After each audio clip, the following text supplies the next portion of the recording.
So, Olympus OM1 you seek.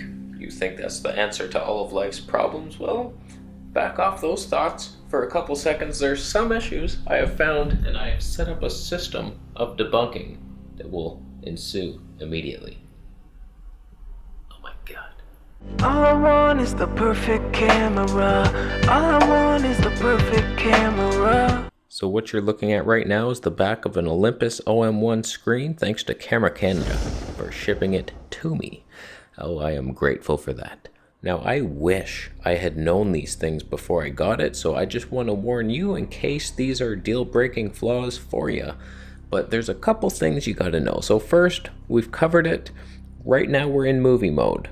Let's switch on over to a custom mode. So at the top right of the screen, you can see Custom 1, I'm in 4K 60. Switching on over to Custom 2, Full HD, 240 frames.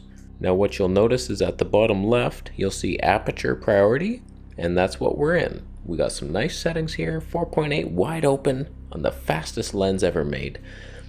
1/60th of a shutter, okay. But you're noticing it's a 3:2 aspect ratio. We're basically in a photo mode.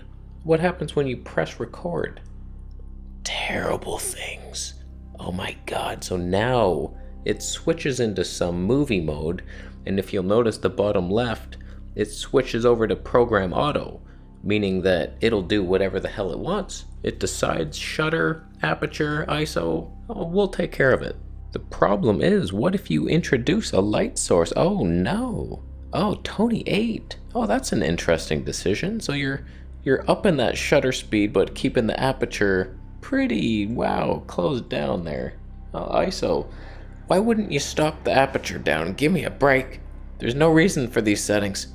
Tony 8. Can I take a picture while recording? No, I cannot. So once you stop the recording, you're back into photo mode. So it's like an add-on. It saves some of the video specs, but then for no reason switches you into program auto. I don't get it. So if we're in 240 frames now, like you can't judge your exposure because everything changes. Look at the settings. 4.8, 1/60th. Press record, boom. 1/250th. So things are flashing now. 25. What's happening? Oh my god, I didn't autofocus on the eagle. Can I still do it? No, I can't. Oh no. This shot's ruined. Once in a lifetime shot. It's over. So Olympus, if you're watching, please save all the settings. Let me go into video mode and then program everything I want and then save that in the menu. Because right now, we're in movie mode. I love these new menus, by the way. The front wheel goes the new category, boom, custom mode. You cannot, because you're in movie mode. You're a videographer and we hate you. So if you're a video shooter, you have to be in movie mode, and there are workarounds. So say you go into the quick menu. Right here, we have easily switchable. So we're in 4K 60p, 10-bit. Boom. 204. Like, okay, first, let me just rant. What is this 200 frames per second? 120? Okay. 200, now I'm in PAL mode. 50 or 25. Why is that? What is this 200 frames? 120 can be 10-bit. 200 can be 10-bit. 240 is not here because it's not 10-bit. So because the slow-mo is not 10-bit, we have to dive. We gotta dive into a little menu system over here. Switch from H.265, which is 10-bit, to H.264, 8-bit. And then you can start playing around with, okay, 240, there it is. Oh, switch that back.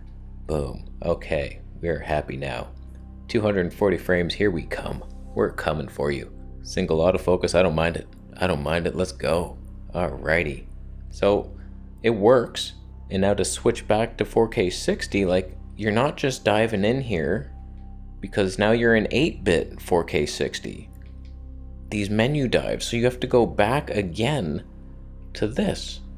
This should not be a thing. Just for comparison's sake, the Fuji X-T4, sorry for the shakiness, but 4K 60p, in order to get to 240 frames, it's a button switch and a half shutter press, and we're in 240 frames, 10-bit, nothing changed, nothing had to. Boom, we're ready to go. Whereas on the OM1, This is how I have to change into 240 frames. We go here, turn this codec off. Okay, 60p, go to 240, boom, we're good. Oh, we're in 8-bit now, so this picture mode's not gonna work in log, you can't grade that. Switch over to flat. View assist, no, that's fine. Half press shutter, we're ready. Oh, I lost my autofocus. Oh, okay, so we're back button focusing now. Okay, I don't mind that. Why is it so dark? I won't worry about that until I get the shot. Let's press record it. We nailed it. We nailed the shot. So it really is unfortunate that their best slow motion is not in 10-bit, or else this would work just fine, and you would just do that.